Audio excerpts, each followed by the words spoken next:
तो हर शादी में सब कुछ होगा, बहुत कुछ होगा जो अभी तक नहीं हुआ है ब्रह्मांड में। कि गेटवा है लागल मम्मी है हर जगह, अब चलया में चढ़े पर तो ये लाइन आपका कैसे बोल रहे हैं? गेट लगा। देखिए मैं भैया आपका गाना गाना और आईपीएस की तैयारी करना बराबर होता है मेरे लिए। लैंग्वेज का बड़ा पंगा रहता है। आप मुझे एक लाइन बताइए फिर मैं गाऊंगी। गेटवा है लागल मम्मी है मोर जागल, अरे गेटवा है लागल मम्मी हिया जागल। आगे अब चलया में के उपाय, अब बचल के उपाय चढ़े पर तो कोठा पे चढ़ी है ना कभी? हाँ मेरे घर भी छत है। कि रात भर करब हो प्यार चुमा लेबो,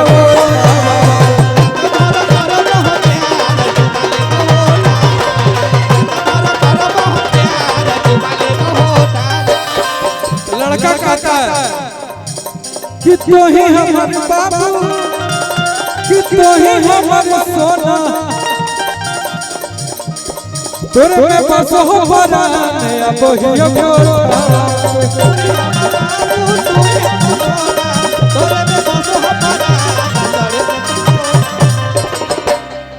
कि रात भर करब हो प्यार। डांस करो, मत करो तुम लोग डांस जरा। कि रात भर करब हो प्यार चुमा लेबो,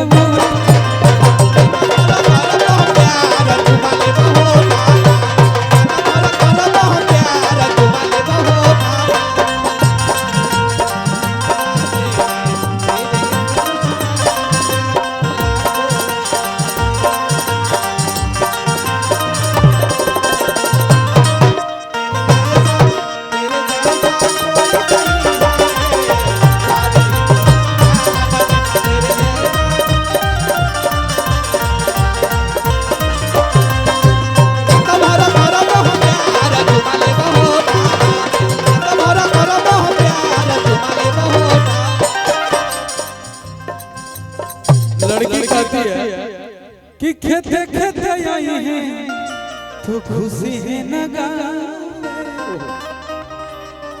खाली गोड़ा आई है जूता पहने है न पाँव में,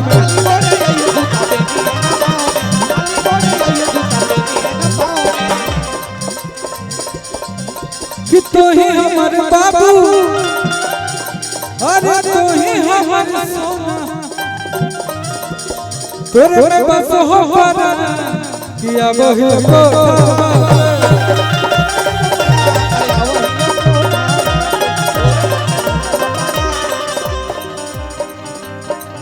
शीशा चमकावे लुका छत के ऊपर से,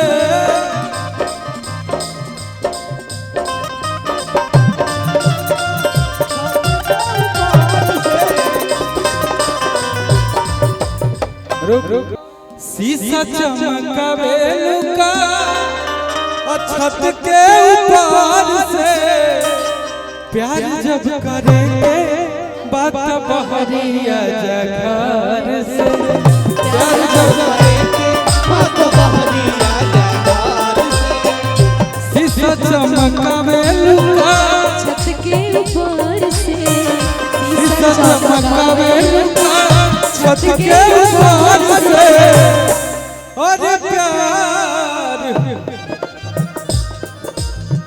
प्यार जब करेंगे बात बहरिया जघर,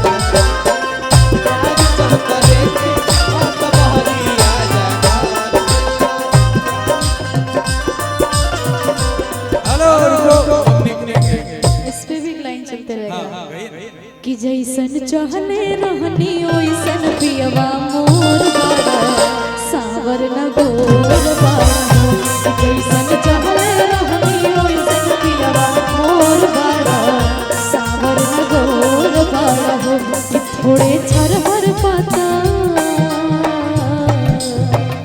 कि थोड़े छरहर पातर मोट थोड़े थोर बड़ा सावर न गोर बड़ा हो कि जैसन चाहले रानी वैसन पियवा मोर बड़ा सावर न गोर बड़ा